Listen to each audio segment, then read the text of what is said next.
এই সিম্পল দেখতে কাঁচের বোতলটাকে আজকে একটা সুন্দর লুক দেব। আসসালামু আলাইকুম, ওয়েলকাম টু ক্রিয়েটিভ তামু। এই বোতলে পানিতে আমি কিছু মানি প্ল্যান্ট গাছ রেখেছিলাম। গাছ রাখার পরও আমার কেমন জানি বোতলটা খালি খালি লাগছিল, তাই ভাবলাম বোতলটাকে একটু রঙের ছোঁয়া দেই।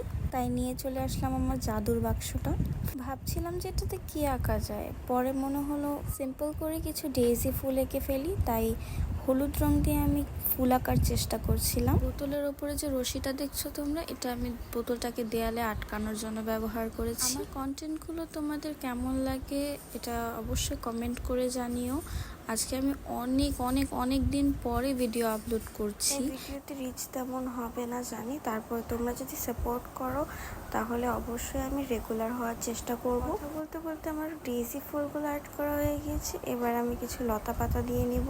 আর এই তো বোতলটার ফাইনাল লুক কেমন লাগছে। কালারটা শুকিয়ে যাওয়ার পর আমি এখানে বার্নিশ ইউজ করেছি। এই পর্যন্তই, সবাই ভালো থেকো, আল্লাহ হাফেজ।